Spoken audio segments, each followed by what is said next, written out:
Imagine jumping on board a time machine directed at the past. So, let's do it.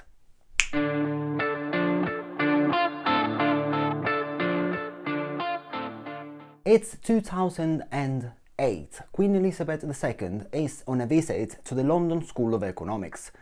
During a briefing by academics on the turmoil on the international markets, the Queen posed this question to them. Why did nobody notice it? The burning question that millions of people were asking was uttered to the academics of one of the most prestigious universities in the world.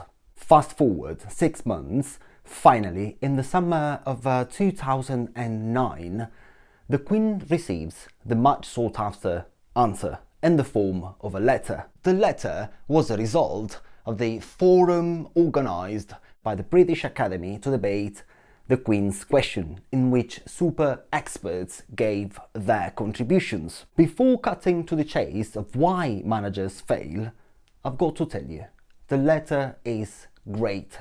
It's a realistic and revealing piece of contemporary literature. What fascinates me the most is its psychological character that makes it interesting not only for psychologists. I will link it in the comment section down below, along with other interesting stuff.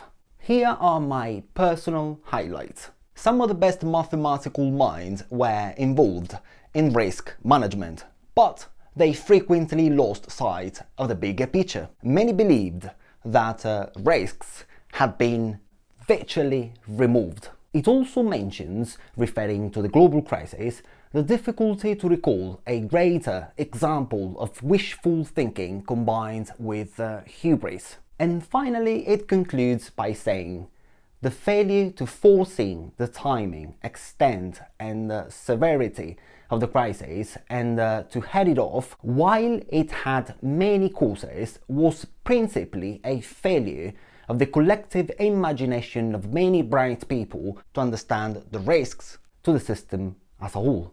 Well, actually, I forgot to mention something else, which I will use to move on to the second part of this video.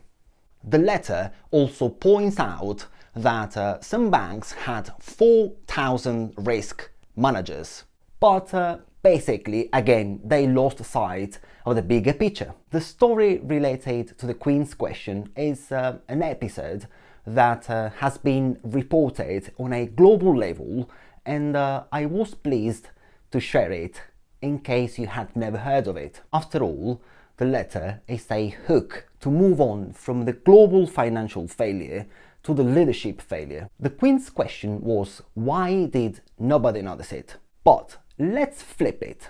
So the question following the contemporary research is now, why do some supposedly highly successful, carefully selected managers fail and derail? Management failure, as opposed to success, has only been studied for the last 30 or so years. What did they discover about why managers fail? First, failure and derailment in senior managers seems surprisingly common.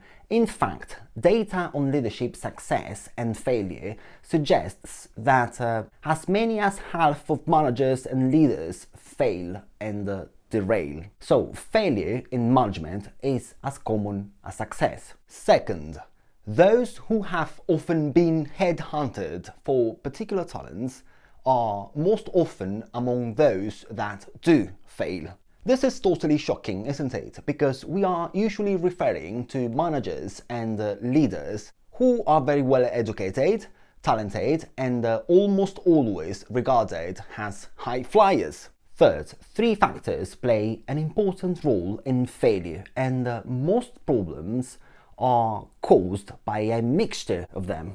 Factor 1. This is the area of interest of clinical psychologists, who sometimes abuse this factor when they try to explain everything in terms of personality functioning and pathology, but it cannot explain everything. For this reason, let's move on to factor 2.